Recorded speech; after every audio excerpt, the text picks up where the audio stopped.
Hello everyone, I'm Oscar with another Scouting for Goals video for you. In this series, I'm utilizing the tools in the Scout members area to help me decide the best action for the upcoming game week. I'll also answer your Twitter questions, but first off, let's take a look at my team. Just going to plan very short term since I'm planning to wildcard in game week 30. I looked at Barnes' replacements in last week's episode and the conclusion was that either Lingard or Rafinha should be transferred in. I rolled the transfer in the end to have more clarity on this potential double game week 28. My team needs players for game week 29 and I have 6 starters so far for that week, so let's see who has good projected points in both game week 28 and 29.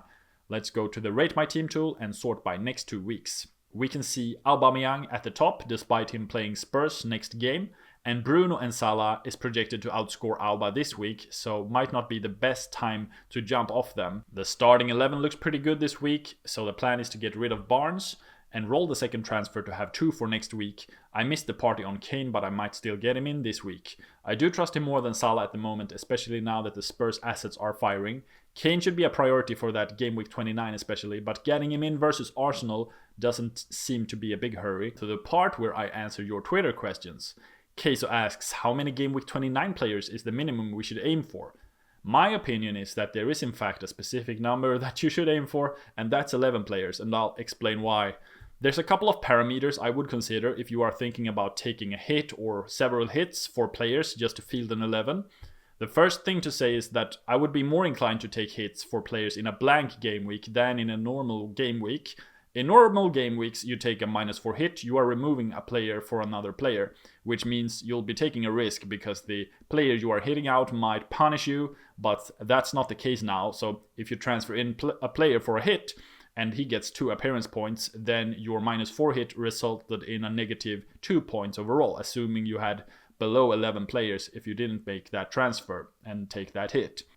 But a couple of your players will score more than that, and as a general rule, a decent FPL player average about 4 points per game, which means the expected value of a hit in a blank game week could be considered a plus-minus play. If we sort on the highest projected players for game week 29, we can see that there are several around 4 points, and even if they are scoring 3 points on average, I would still advise to take a hit for a player that you have faith in. Premium players or players with a good fixture are therefore worth taking hits for, because the best players are averaging a score over 4 points in a game, so your hits are on average profitable moves if you can afford the players who are likely to do well. Some of these will be highly owned, and I wouldn't want to go without a highly owned player in this week, so taking a hit for one of those will work as a protecting your rank thing in case they explode. And if you think there are differential players that have a high ceiling, then taking a hit and hoping that they explode is not only a fun way to play the game, but it can be also very rewarding when it pays off. I have looked at a couple of players who are capable of big scores. So this season, Son has scored over 9 points 9 times, Kane 6 times, Cresswell 4 times, Dallas 3 times, Bamford 3, and Auba 3 as well. Next Twitter question from Chips and Chops. Are Chelsea assets worth considering with Leeds, blank, West Brom and Palace in the next 4, especially for those considering free hit? When it comes to Chelsea, we are closing in on a major fixture swing for the Blues. Many have the blank game week in mind and are doing transfers aimed at that game week. Some have been planning for this for a while and have the average 8 to 10 players for the blank game week, while some of us are planning to use a free hit in this game week.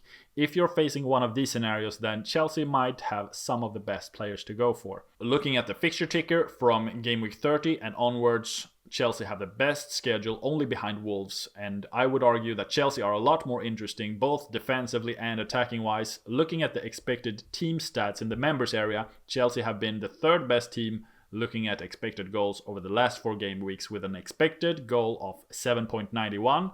They've scored 6 goals that time, so maybe a little bit unlucky. But what makes this so interesting is the fact that during this time span, Chelsea have met Everton, Liverpool, United and Southampton, while also playing a Champions League match against Atletico Madrid. Looking at how Chelsea are on the other side of the pitch, they have since the arrival of Thomas Tuchel conceded just 2 goals, and one of those was an own goal, and they're expected to have conceded 2.17, so that shows it's not a coincidence. They're the 2nd best team if we are looking at the expected goals conceded table, only bettered by Brighton. But that's a lot of talk of the team itself. Who should one look at from Chelsea? I'll point out a top pick from each position. If you're afraid of rotation, then Edouard Mendy is your safe bet. He's not a very high scoring goalkeeper due to the defense giving him an easy job, but if you want stable clean sheets points, then Mendy is your go-to. But the one you really should look at from Chelsea's defense is Azpilicueta. He is costly at 5.7 million, but he plays every single minute for Chelsea, and you can often see him try to fire off a rebound shot. Over the last 4, Aspi has the 3rd highest bonus points baseline, and I'll say it again, this is against 3 top 6 sides. Tuchel likes to rotate, but one thing seems to be a constant, and that is Mason Mount at 7 million. Looking at Dusra's midfield Moradors in the public stats section, over the last 2 game weeks, Mount has created 6 chances, which ranks him 7th, 1 big chance also 7th, and has 8 goal attempts, which is 3rd best. With a rest against Everton, it looks like he will be back in the team against Leeds on Saturday. For the forward slot, I have picked Timo Werner. Big chances missed is often associated with him, but over the last few weeks, Timo has had a little bit of a resurrection. What's left is the goals, and it seems they are getting closer and closer. And with a change of fixtures, it might be time for Werner to score goals once again. Dusra's Deadly Assassins is a great public stat table to use when looking at attackers who you should consider. And back to big chances missed, over the last 4 game weeks, Timo has missed 5. That's the 2nd most after Diagne.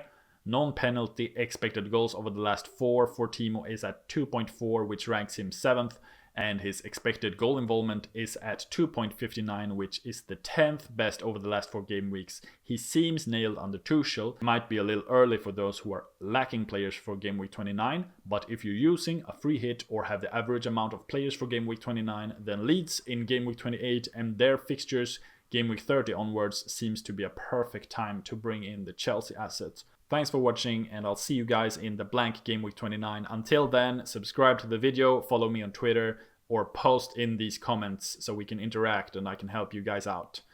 Take care and good luck this game week.